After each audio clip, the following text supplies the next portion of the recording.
All right. Okay. So as a reminder, again on the notes, we've started recording this session. So going back, Sir Ben and Miss Uni, so does it mean na ang first sight of problematic debt is when you start paying the minimum payment? Tama po ba yun? Well, minimum payments. Yeah, Kailangan ka ng or a conversation with your bank on how to accelerate again yung payment mo and other solutions. Pagka sinabi mong magmi-minimum payments ka, okay, parang sinasabi mo na ganito yan eh. Okay, may 10,000 akong utang pero minimum lang yung binabayad ko. Okay. So magbabayad ka ng mga 10 taon, okay? And it is acceptable to you na magbayad ka ng 80,000 na interest para sa 10,000 utang mo.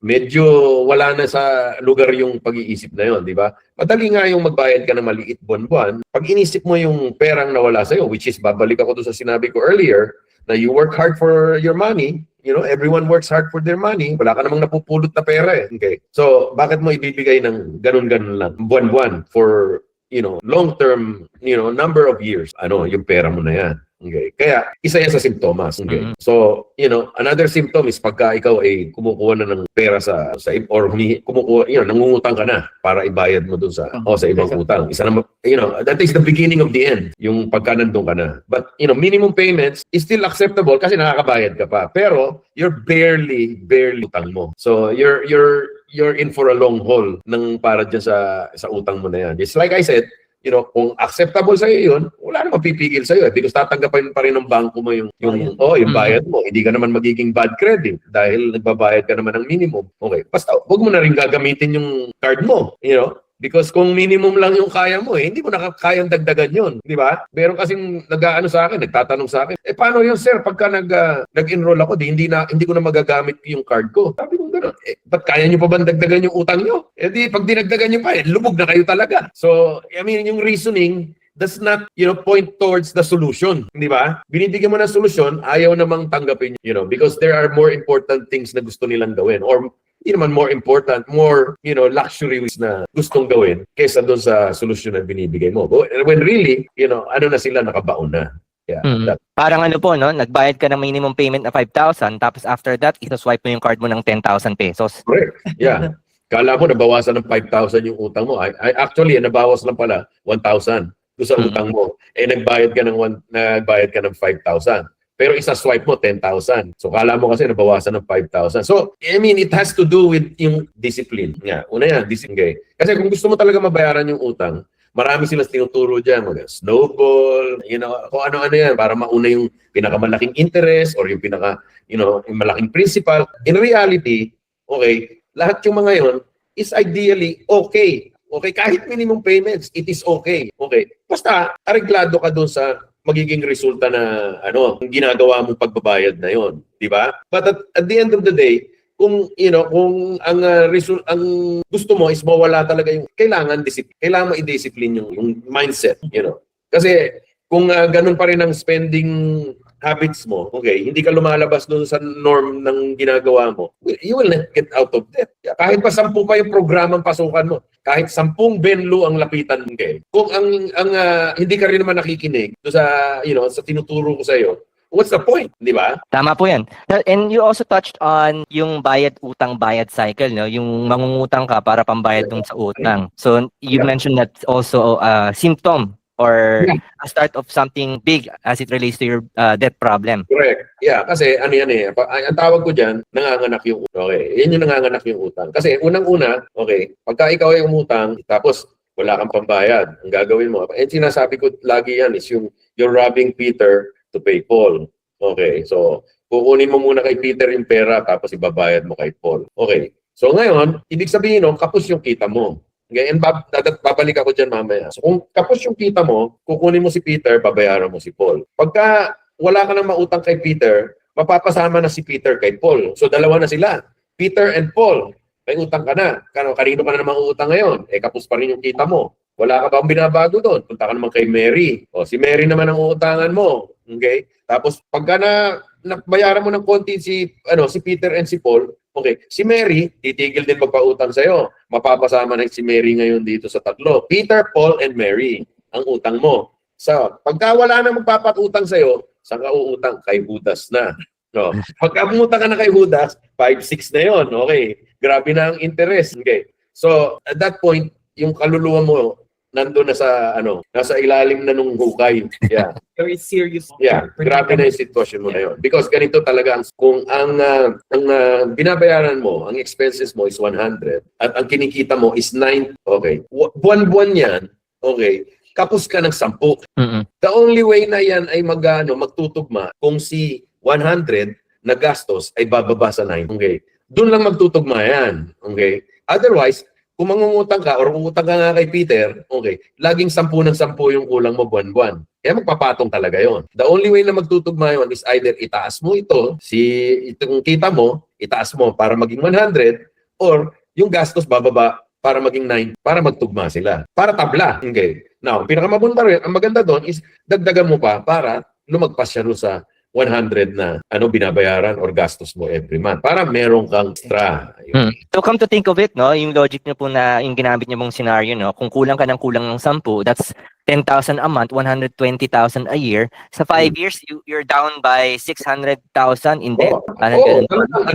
Yeah. Kung kinakaskas mo yung buwan-buwan, ay, it adds up. And not only that, ipatong mo pa yung interest doon. Yeah. Okay? Wala pa yung principal pa lang yung utang na yun, wala pa yung interest. At saka kung kulang kang gano'n, paano ka na magbabayad?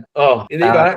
Saan mo kukunin yung pambayad mo kung kapos na nga yung kita mo doon sa gastos? Kaya, imposibleng mag-work. Okay, kaya nga sinasabi ngayon, always look at the math, di ba? Yung arithmetic, simple arithmetic yan eh. Hindi talaga magtutugma. And marami doon sa kababayan natin, nakapasok naman sa eskwela, alam naman yung 1 + 1 = 2. Okay, imposibleng maging 1 + 1 = 3. Okay, wala, hindi pa proven yung na yun, arithmetic na yun. So, kaya nga, sila mismo ang kailangan na logical naman, you have to logically, kasi nga minsan and this goes sa lahat, okay? Hindi lang naman Pilipino eh, okay? Yung pag-utang, walang pinipili yan, itim, puti, mestizo, Amerikano, in-check, okay? Pagka ikaw ay, ang umutang hindi sabihin, ganito yon. Hindi dahil sa sa relihiyon o sa lahi ng tao, okay? Hindi dahil doon kaya nababaon. Ang tao nababaon dahil doon sa maling disiplina sa paghawak ng pera at saka paghawak ng utang. Kasi hindi naman masama umutang di ba? And also, there are instances na hindi naging ready sila doon sa sitwasyon. Kumbaga po, kunwari, na biglang nawalan ng trabaho, especially nung pandemic. Biglang may namatay sa pamilya or biglang na-reduce yung income or may medical emergency. Yung yung readiness for an emergency. Kung naghahanda tayo sa emergency, hindi naman sinasabing walang mangyayari, minsan kulang yung emergency mo. Okay lang yun. Kung katulad ng pandemya, 6 months lockdown, okay. Kung ang emergency fund mo is 2 months, okay. At least ikaw may 2 months. Di ba? Sabihin, 6 months, kulang naman yung aking emergency fund. Okay, don't be in despair kasi at least meron kang 2 months. Paano yung may 0 month? Di lamang ka pa ng 2 months doon. So, you have to balance everything. So, wag kang, yung naipon mo, wag mo maliitin. Because, that would be, baka yun yung makakatawid sa'yo on a rainy day. But yung preparedness, hindi mo pwedeng sabihin, yung lack of preparedness ko, yun ang nagpahamak sa akin. No, it's not necessarily that. Okay, kailangan tingnan mo lahat ng anggulo eh. Okay, totoo yun, meron kang lack of preparedness, pero who could have foreseen na hanggang 6 months yung lockdown? Di ba? So meron kang meron kang percentage ng preparedness, pero handa ka para sa 2 months. Okay, so nag-ready ka. Nagkataon lang na kulang. Meron namang sobra-sobra yung pagka-readiness, which is good. Okay. Pero, you're still 2 months over do sa 0 months yung pagka-readiness nila. So, ang emergency fund ba is nagdi-dictate kung anong, at I usually tell people, kailangan may savings kayo ng mabubuhay kayo ng 1 taon. Ganun kahirap ang buhay because, pag nawalan ka ng trabaho ngayon, handa ka bang tanggapin yung, kung galing ka sa call center, handa ka bang, mag-flip ng burgers sa McDonald's para lang mailan yung 1 buwan mo, papasok ka ng McDonald's or papasok ka ng Burger King or, any kind of job, okay, para maitawid mo yung 1 buwan. Syempre, maghahanap ka, same job. It doesn't happen overnight na meron kang kapalit na decision right away. Kung yung mga CEO nga, mga director ng kumpanya, hindi naman natanggal ngayon or na layoff sila, in 1 month meron ng trabaho. Usually 6 months yan bago makakita ng panibagong trabaho. So, I say 1 year, okay, shoot for 1. Hindi ko Mhm. sabihin, kung wala kang 1 year, patay ka na. Hindi ko sasabihin ganon. At least meron kang preparedness. Because hindi lang naman yun ang emergency na maaring mangyari. Maraming iba-ibang emergency. Pero yung birthday, isipin nyo, hindi emergency ang mga birthday. Pwedeng maliit na. ng handaan, Yeah, hindi necessarily ko kumbidahin lahat ng Yeah. bahay. Mas maganda pa nga actually yung intimate setting. Yun talagang family setting. Kasi pagkatabi yung mga iniimbita mo minsan Pintasan pa, hindi masarap yung pagkain, pero siyang pinakamaraming tugo. or isang beses mo lang makikita. So, Hindi mo kailangan isarado yung kalye para mag-birthday. kung ano lang talaga yung kaya mo. Kung ano yung tama. Yeah. Kaya nga, it all boils down to this. At saka also, ang importante is also, yung gumagawa ka ng budget. Agreed po, no? Siguro ang key takeaway on this part of the webinar, no, is the discipline to be ready. However, we're moving on to that next part. Sir Ben, Miss Eunice, wala hindi ako naging ready. So, ano ba talaga yung right ko as a borrower? Ngayong kinukulit ako araw-araw, pinupuntahan pa ako sa bahay, sa workplace ko, Yeah. ng mga kolektor at ng yung mga pinagkakautangan ko, especially the collection agencies as well as the banks, no? Ano ba talaga? May right pa ba ako or talagang wala na kasi pwede na nila akong pahiyain dahil may utang ako? Bawal naman yung hiyain. You should not be broadcasted as someone who cannot pay your debts. Pero yan nga yung isa sa mga, napapansin ko sa mga, sa mga Pilipino.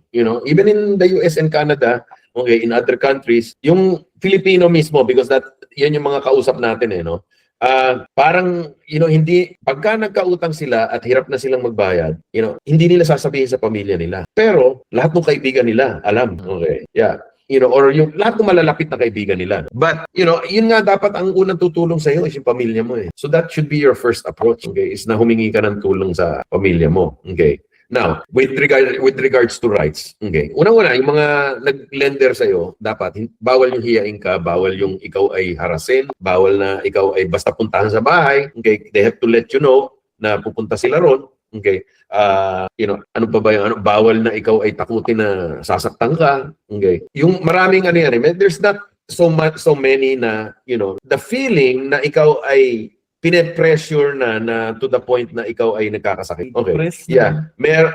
There's something that is wrong with that. Kailangan ka humingi ng. So those are the signs. Okay. Now, as a borrower who has defaulted, ibig sabihin na hindi ka na nakakabayad. Okay. So ang rights mo naman is bawal kang harasin. Bawal kang gambalain na na hindi ka maka-act ng freely. Kumbaga, nakukulong ka, nakukonfine ka dahil sa kanila. Kaya ginugulo ka sa trabaho. Okay. Sinasabihan yung mga katrabaho mo na hindi ka nagbabayad ng utang. Tumatawag doon. So, sinasabi na, yung kaopisina nyo, hindi nagbabayad sa akin ng utang. Those are all meant na hiyain ka, okay, and harassing ka. Bawal yon. Okay. You have the right, to find a way na ma-repay yung debt kahit makipag-settle ka doon sa bangko. Okay, the best time to approach para sa isang lower payment na plan. May term sila diyan is ano ba 'to tawag? Yung the bangko is pwede kang makipag-settle sa kanila. Lower payment, okay, less interest yung gagawin nila sa iyo, okay. Pero papatayin na yung card mo. Hindi ka na bibigyan ng credit doon sa card na 'yon. Magbabayad ka na lang. Usually, pagka ikaw ay nag-approach doon, this is doon pa sa original creditor. Okay? Ikaw ay mag-explain ng hardship mo, kung nawalan ka ng trabaho for a couple of months, sasabihin mo, kaya ka hindi ka nakabayad. So, bibigyan ka nila ng payment plan. So, bababa yun. Okay. But the fact is, you still have to repay yung principal. Bababa lang muna nila yung interest. Okay? Until such time na mamaya, mag-default ka na naman, okay, bagong usapan na naman kayo doon. But this is a long-term na nabayaran yan. Okay. It's not an easy way out para sa iyo. Okay.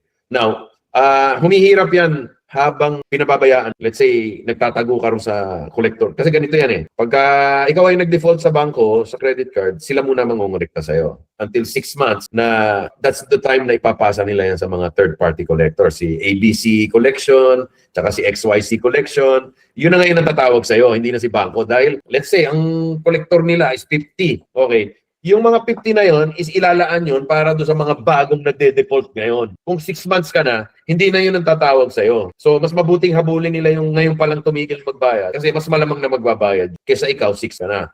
Doon ka na kay XYZ. Okay. mas malupit yun. Okay. Mas malupit yun dahil hindi ka natitigilan nun. Kasi yung mga yun, kumikita yun para sa, pag nakakolekta sila, doon sila mababayaran. Parang kung komisyon, okay, so kung 100,000 yung utang mo, okay, nakolekta sa iyo yun, okay, ang komisyon nila is 30% nun, okay, 70 tong kay bangko. So, ganun yung ano doon, yung logic. Okay. So, pag napunta ka na doon kay XYZ, yun ang malupit ang usapan doon. So, ano right mo pagka ganun ka? Kahit na nasa XYZ collections ka na at sa third party collection na yun, okay, bawal pa rin yung bawal dati na sinabi natin. Walang nagbago doon. Okay, yung rights mo pa rin are the same. Hindi ka pa rin pwedeng guluhin. But, pwede ka rin makipag-settle doon. Okay?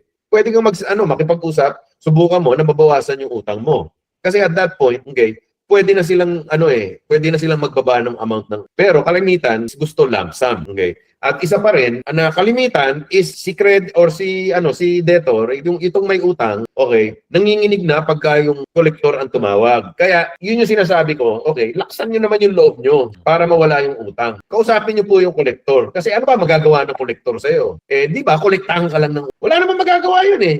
Oh, kapareho din yun nung utang mo sa bangko pa lang. Hindi pa pumupunta sa kanya. Okay? Eh, kinokolektahan ka rin ng bangko. Ganun din yun eh. So ito, ganun din lang naman ang magagawa sa'yo, kukolektahan. So, hindi ka usapin mo lang, sabihin mo, okay, ito lang ang kaya ko eh. Eh kung pumayag eh, di meron kang settlement na makukuha.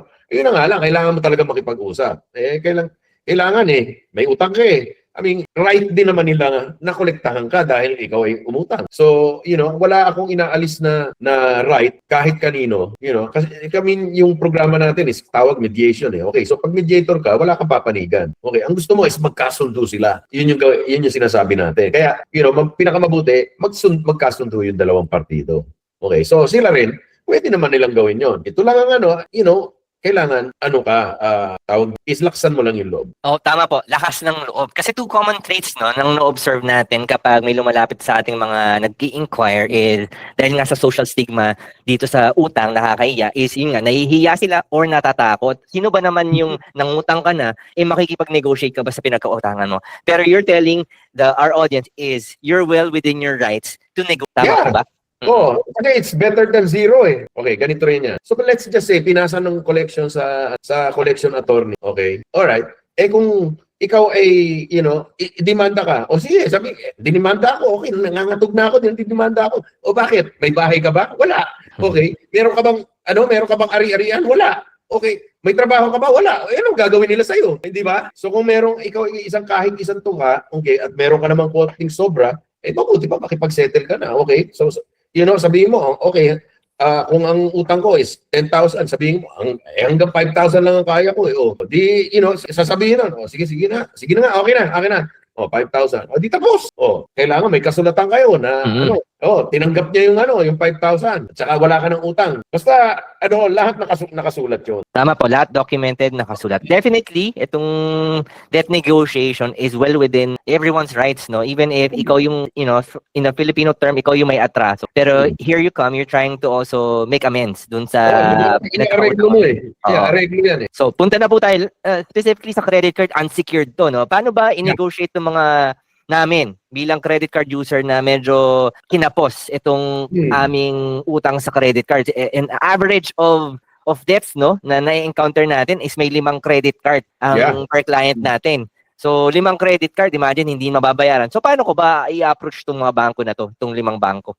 Well, I mean, yung document mo yung financial. Kung meron kang hardship, let's say na wala ka ng trabaho or, ano ba bang reason, other reasons, Umpisa mo sa budget. Okay, yung gumawa ka ng budget mo and then, monthly budget, titignan mo kung anong kaya mong i-spend and explain mo yung hardship mo. Explain mo yung hardship mo and then, tsaka pagka nag-reach out ka doon, okay, you have to ask yung mga questions na hindi ba yung parang aanga-anga ka. Kailangan, diretso to the point ka. Sabihin mo, okay, nawalan ako ng trabaho, okay, for 2 months, kaya ko nang magbayad ngayon, okay, pero hindi ko na mahahabol yung buong ko kasi bumaba yung sweldo ko. Okay, yun yung hardship ko ngayon. Okay, ngayon, gusto ko kung pwede niyong gawin to. Okay, syempre, collector yun eh, hindi ka agad papayag. Okay, sometimes, hindi makukuha ng isang tawag. Okay, so you have to keep at it. Okay, yun yung time na na nagkakaroon ng negosasyon. Kasi yung negotiation, yung una, papakita mo lang muna yung documentation or mag-umpisa kayo sa documentation Okay, isulat mo sa amin yung hardship mo, papadala mo sa kanya. Email mo, yung storya, syempre as long as totoo hindi ka lang naghahanap ng diskwento. Okay? Kailangan, sincere ka doon sa hindi ka lang naghahanap ng excuse para mabawasan yung utang mo. I mean, makikita mo naman yung side effect pagka hindi ka nagbayad ng utang guguluhin ka nila So, bakit mo gugustuhin yun? So, start with that, okay? Then ask ano yung mga pwede mong gawin, okay? Minsan bibigyan kanila kung ito yung mga choices or mga options na pwede mong gawin. Okay, and that's the right time naman makipag-negotiate ka dahil hindi pa sarado. Yung pag sinabing ito yung mga option mo, okay, pwede ka namang humindi Hindi ko kaya yan. Masyado malupit yung options nyo. O sige, tatawag na lang uli ako pag hindi, okay. Paano kung gawin natin ganito? Ganon. Teka, hindi ko pa rin kaya sabihin mo ganon. O sige, tatawag na lang ako. Hindi, teka muna. Parang yung nandun ka sa Divisoria, aalis ka na. Bigla kang hihilahin pabalik. Sabi, huwag ka muna umalis. Ganun din yan. Okay? Then, okay, once ikaw ay okay na rin sa usapan ninyo, which is, alam mo, kabado ka pa rin dyan. Kinakabahan ka pa rin dyan. Takot na takot ka pa rin at the same time. Kaya medyo yun nga yung struggle. Okay? Once nagkaayos kayo, sige, sulat mo, padala mo sa akin. Then magbabayaran tayo. Pag gusto ko yung sulat, okay. Pag hindi ayos yung sulat, ipabago mo. Okay? Walang dyan, nakasulat sa bato. Okay. Lahat yan pwedeng palitan. Kung nagkaayos na kayo nawalan ka na naman ng trabaho, pwede na namang ayusin yun. So, ganun lang yan, paulit-ulit. As long as na pumapayag sila, then magkakaroon kayo ng set. Matatapos yun. So very critical talaga yung asking and asking for the right question. So like itong mga sinasabi natin dito. Of course, kung tumatawad ka, pag bumibili ka ng damit sa Divisoria, okay, ganun din yung gagawin mo dyan. Ang tawad kalahati o more than kalahati muna kagad babagsak mo kagad yung presyo. Ganun kagad yun. Yes, tama naman po, no? So, yung na-mention nyo kanina, no, apart from us providing this service, ang mga bangko talaga, ang Credit Card Association of the Philippines provides that agent called IDRP or Interbank Debt Relief Program, ano? It's a long-term program. It lasts up to 10 years, but it's with the principal is intact, as well as the old interest is intact, as well as new interest will be applied. Pero up to 10 years yun. If that's something na open kayo to do, then, and you're willing to do it, you can afford to do it, then so be it. But if not, then you're saying, Sir Ben and Miss Eunice, hindi ko kaya. Are there other options? There is always another option. Yeah. Kasi the moment na ayaw mo na ikaw yung umayaw, di walang pera, di ba? Kaya laging may option. Yeah. Ano lang yan it's, ano ba tawag dito? It's always in motion. It's very dynamic. Yan saan yung very dynamic yan. Okay. Kasi kahit nga meron na kayong usapan pwede pa mag-iba yun. Yeah. Kasi when they're dealing with human, ang buhay ng tao hindi isang linya na, na sinulat na kung paano lang sinulat. Okay. Ang buhay, when you're dealing with human beings, laging may up, may down. May up, may down. Diretso. May up, down. O minsan, mahaba yung down. Pababa na pababa. Di ba? Pababa na pababa ang down. Okay. Biglang jumakpat sa loto. Mataas ng up. Hindi ba? Ganun yung buhay ng tao Kaya, may risk talaga yung bangko. Kaya nga mataas yung interest ng credit cards. But it's always very dynamic yung negotiation. Kaya nga minsan may utang na 1 million, makukuha mo ng 200. Yeah. Because yung usapan is very dynamic. And yung kausap mo, hindi mo naman sasabihin na kalaban mo Yung kausap mo, okay, is actually trying to get the most, okay, para doon sa kliyente nila or para sa kanila, di ba? Kasi kung yung original creditor yun, para sa kanila, okay? So yun yung ang instruction sa kanila is to get the most. Of course, ikaw kasi may utang and syempre kailangan mong bayaran yung utang. Ikaw naman, you're shooting for the least. Yung pinakamababa na maibabalik mo, di ba? So, until magkita kayo sa gitna Ganun yan. Pag nagkita na kayo sa gitna, okay, it's either you both walk away unhappy or you both walk away happy. Ganun lang yun. That's nice to hear, no, Sir Ben and Miss. And it just tells our audience now that everything and anything is possible when you negotiate. But going back to what we discussed earlier, it boils down back to your discipline and commitment to resolving your problematic debt. So balik tayo, itong plano bang inilayout natin dito is something that they need to really, word for word until you're able to resolve from assessing, planning, to negotiating, to resolving. Yes. Oh, kasi ganito nga rin yung sinasabi ko, di ba? Very dynamic yung pag-negotiate, di ba? Kasi, pag may nangyari sa'yo, pwede na namang i-negotiate uli, di ba? Here's the tawag dito, ang highlight yan eh. Hindi ba nakakapagod na makipag-negotiate? Okay. Kasi unang-una, stress ka. Alam mo kung magkano lang yung makakaya mo, pero stress ka kasi kausap mo, tinatakot-takot ka nung kausap mo, syempre. Hindi, papasa na namin ngayon sa attorney, ganyan-ganyan. Oh, di ba gaganunin ka? Okay, so pagka ikaw ay meron ka ng deal na maganda yung deal at wala namang emergency talaga na nangyayari sa'yo, okay, huwag ka nang gumawa ng bagong emergency na kailangan mo na namang makipag-ayos doon sa kausap mo. Okay?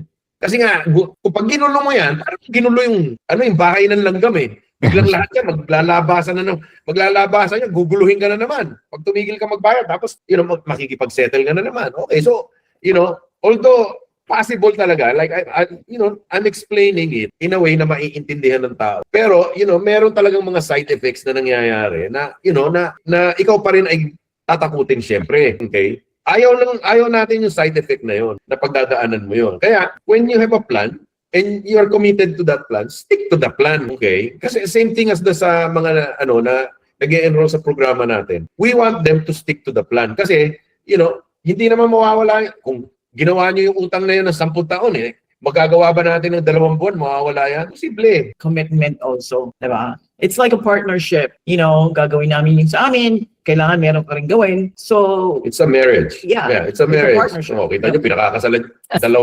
Dalawa kami, pinakakasalan nyo rito. Okay, this is a marriage ng yung programa namin. Okay, so, ibig sabihin, okay, kung sasabihin mo na 10 taon mong ginawa yung utang and then, mapapaiksi natin ng 3 years yung pagbabayad mo na yan. Okay. Hindi ba maganda yun? Pero, hindi mo narinig sa akin na 2 months. Ang sinabi ko sa'yo, 3 years. So, imposible maging 2 months yung 3 years. Kaya pagka 2 months na, sasabihin mo, Ben, bakit may utang pa rin ako? Ito mga tawag pa rin sa akin. Hindi ko naman sinabing tatanggalin ko yung rights nila eh. Okay? So, at tapos, gusto mo wala ka ng utang ng 2 months. Gusto mo makikipag-settle na ako ng 2 months. Meron na ba tayong pera? Wala pa. Paano? Ano sasabihin ko doon? Ano sasabihin ko sa kanila? Itong kliyente ko gusto makipag-settle pero walang pera. Ano po yung offer nyo sa amin? Wala pa. I don't wanna sound stupid, pero ganun na magiging conversation namin. Pagka yung kliyente, magpipilit na magkaroon ng settlement the moment they enroll in the program. Para naiintindihan din nila. Okay? Hindi ganun ang approach sa program. Yung program namin, sinet namin in a way na kayo ay magiging successful. Kaya po kailangan sumunod kayo dun sa program. Kasi kung hindi kayo susunod, okay, ang mangyayari sa inyo, mag-stay lang kayo ng 2 buwan, 3 buwan, naghahanap kayo ng magic. Huwag na kayong pumasok dahil lang kayo. Hindi naman madidisgrasya, disappoint lang kayo. So, may proseso po yan. Pero ang proseso po namin, para kayo ay makapasok, negotiate and then, resolve. Okay. Yep. So, let me, expound a little. Pag-assess po dyan, ibig sabihin, kayo po ay kailangan natin malaman ang budget nyo. So, kung ano po yung budget ninyo, tsaka yung hardship ninyo, lahat po yun, malalaman namin kailangan sa umpisa. Okay. At meron tayong amount na mapoproduce doon sa budget ninyo na maigagamit natin para doon sa utang. Okay? Once na-determine na po natin yan, we create a plan. Whether it be a 2-year plan, 18-month plan, okay, a 3-year plan, okay, kahit po leche plan, okay.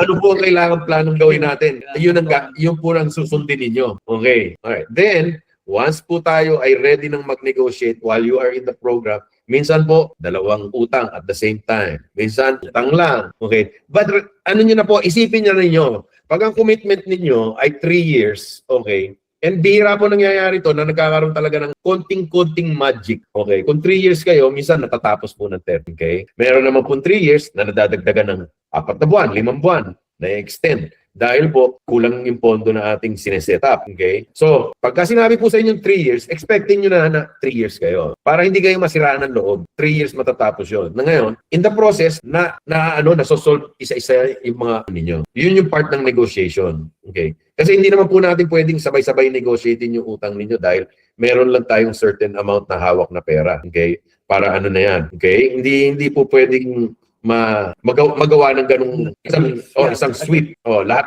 sabay-sabay unless kaya nyo ilaglag lahat ng pang-settle natin. Pwede kayo matapos na isang buwan. Ibagsak ninyo. Ang pera ko po ay ang utang ko ay 1 milyon. Pero meron akong kalahati dito. Okay. So pwede na natin kausapin, di ba? Meron akong 500,000, pwede na akong usap doon. Tapos pagkatapos ng lahat ng utang po ninyo, graduate na kayo, resolve na lahat. Resolve na yung problema. Okay? So, ang lesson to be learned lang po is, again, discipline po. Discipline. Kasi marami po akong repeat offenders. Pagka-graduate po, 2 years later, eto na. I think part of yung resolution is nagkakatanggap sila ng I think it's important for them to know, nakakatanggap sila ng certificate or something from the creditor na settled na yung utang nila. Yeah. That's true. Kaya all po yan in writing. Kaya sinasabi ko, documented po lahat. Kaya very important yan. You also touch on yung trust the process when we say 36 months. 36 months talaga ito. And then, i-commit mo na yung sarili mo. Yeah.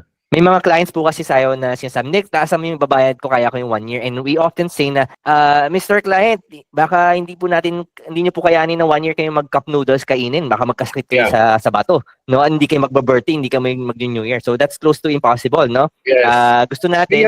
Kailangan realistic yung plan. Yeah. So may plano ka nga, pero hindi naman realistic yung plan mo. Katulad mo, magka-cup noodles kliyente 3 times a day. Okay. Medyo imposible yun. Kaya, it has to be realistic na, magkakaroon ng, you have to plan it na, na seryoso.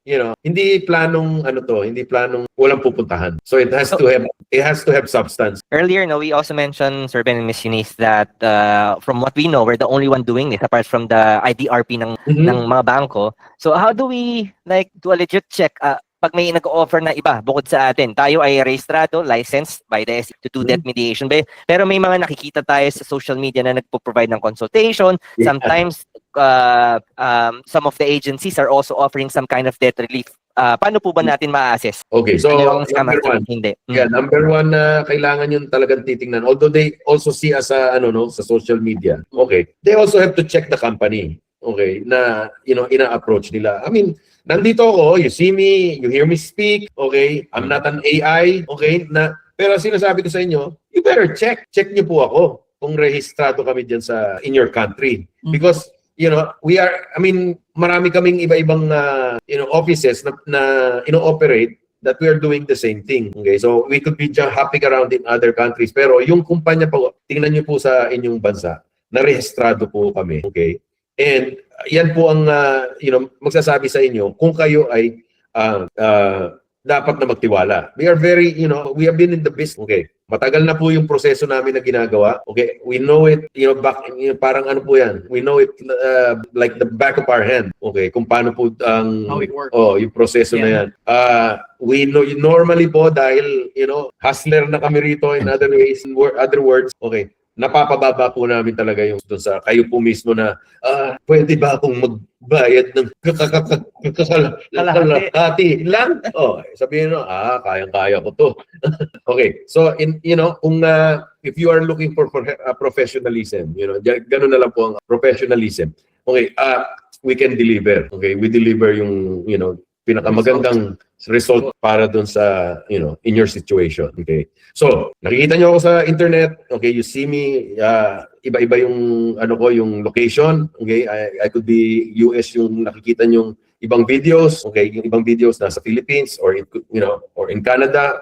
Okay, but meron din kayong makiiba. Meron din kayong makikita na hindi happy sa amin. Every once in a while may makikita kayo na nagsasabi hindi sila naging happy dahil tumigil sila sa programa or hindi nakuha yung result na gusto nila. Maybe because hindi nila sinunod lahat ng mga binibigay namin sa kanila na ito gagawin ninyo. Kaya hindi masyadong maganda yung naging resulto sa kanila. Okay. Merong kliyente na gustong-gustong kausapin yung yung kolektor habang kinakausap din namin. Tapos nagbibigay siya ng sarili niyang offer doon sa kolektor habang ino-operan din namin. So, ayun yung mga mali na proseso na ginawa. Tapos, nagagalit sa amin. So, example lang po yun. So, merong makikita kayo na hindi masyado masaya sa naging resulta nila. Okay, but you have to check kasi po, ang delivery namin is we are delivering a product na, 50% is you. Okay? So para po maging maganda yung resulta ninyo ng inyong ng program, you deliver your 50% and we will deliver the 50%. Marriage po yan. Okay? So, yan na po yung yung tungkol sa amin. Okay? So, with regards po sa ibang nakikita ninyo sa internet, there could be, sa TikTok, merong sa Facebook, merong sa, iba-ibang mga platforms. Okay? Okay. Kung gusto nyo akong check-in, you should check them too. Di ba? Kung check-in nyo ako, equal, bigay nyo. The same treatment na gagawin nyo sa akin. Check-in nyo rin po sila because kailangan rehistrado sila. Hihingan kayo ng fee. Okay? May kasulatan kayo, meron kayong kontrata. You have a working contract. Okay? Lahat po yun has to be present para maging valid yung deal nyo. Or else, no deal. Yeah, huwag na kayong makipag-deal dahil ang mangyayari sa inyo. Yeah, I think anywhere you go, at saka kung ano man yung transaction nyo or gagawin nyo, you always have to check kung who you're dealing with, kung talagang legit. It's very important. Kasi, maraming nagpa-promise ng, malaking interest, right? Nung pala, mga scam. So if it's too good to be true, then, medyo malabo yun. Siguro po yung sinabi niyong paperwork, no? If you're entering into that engagement ng walang kasulatan at walang specified na ano bang magagawa mo for me? Are you able to reduce the amount I will pay or I will pay the same amount and also pay you? Then it's not giving me a solution, it's giving me additional problem na hanapan pa kita pambayad ngayon. Yeah, the idea or the main purpose to resolve sometimes nga yung sinasabi nila you get what you pay for. Ayan na yun, di ba? So minsan naghahanap ng walang bayad or naghahanap ng mura lang ang bayad. Well, kung doon kayo pumunta and naloko kayo, then because you chose the wrong partner na tutulong sa inyo. Wala pong pagkakaiba yan doon sa, may nakita kayong maganda doon sa, sa dating website at, patay na patay kayo doon, tapos hingi ng pera sa inyo, padala naman kayo ng padala, hindi nyo alam, lalaki pala yung pinapadala ninyo. Okay. So, yun yung you have to be absolutely sure na kayo, legitimate po yung presence ng tao na. Yeah. Kailangan, you have to do your research bago kayo deal with anyone or to sign a contract. Yeah, because a contract is binding. Of course, read your contract. Pinadala po sa inyo yung contract, you have ample time to read it. Pwede nyo ipakita sa lawyer, yung lawyer ninyo, although gastos yun sa inyo, you have that right. Wala kami tinatanggal na right kahit kanino. Yeah. Also, moving on to how do you parang check yung legitimacy is, aside from what I'm sharing now, yung written feedback nitong ating mga ex or previous clients that they gave us 5 stars because we really helped them. Don't call them ex, call them graduates. Graduates, graduates, ang ating mga graduates. It's also yung mga nasa website natin na videos where you can see their actual faces, no? Hindi po yan hindi po namin kinontrata yun, hindi po namin sinabing babayaran ka namin, just tell something, say something. Yeah, those are real success clients, yung mga yon. Yeah, ito po yon, sinunod po nila yung plano. They were the 50%, we were the 50%, naging 100%. Sila po yung naging successful graduate. Wala na pong utang. Yeah. So, masaya na po sila ngayon habang gumagawa ng panibagong utang. Joke lang po, joke lang. But then hope by then, marunong na siyang may discipline na. Meron na siyang discipline. Yun lang naman ang kailangan. So as I show itong last slide natin before we end our webinar, first webinar for the year. Again, we offer free consultation, no commitment or obligation. You just have to scan the QR code or go to our website, that8consulting.com, and then there's a header there that you can click on so that you can submit your information and a debt consultant of ours will reach out to you. Siguro this gives you a few minutes of your time, Sir Benimis, to kind of share last few siguro words for our audience today. Yeah. Well, okay. Ganito lang ang message. If you are having hard paying minimum, which is still okay, paying minimum. Okay. at there's no light at the end of the tunnel, okay, that now is the time you can reach out. Kung lahat po ng questions ninyo, sasagutin po namin. Yeah. Kaya, and libre pa yung consultation, okay? So, kailangan nyo pong alamin yung programa namin because right now, we are the only one in the Philippines na nag-o-offer ng programa na to. And it's legally, yung po yan, legally, kasi rehistrado kami. I don't know yung iba pong makikita ninyo na, nag-o-offer ng any kind of service na hindi naman rehistrado. So, just be very careful. But yeah, if you are, getting squeezed na and kayo po ay umuutang na para ibayad sa utang, you're digging a hole where you're not going to be able to dig yourself out of that hole. Mabuti pa na mag-reach out na po kayo sa amin. Yeah, and having utang doesn't really define you, di ba? Lahat tayo may utang. Depende lang kung paano tayo mag-manage ng ating mga utang. So, wag po kayong mahiya na tumawag or you can call or fill out the form. Again, free consultation para humatulungan namin kayo. And thank you, Sir Ben and Ms. Eunice. So for me, 3 things that siguro I'll share with the audience. Tatlong S. Save money, stop getting more debts, then settle your debts. If you cannot do it on your own, then talk to us. Correct. Yes. Kala ko utang sa SSS. Hindi.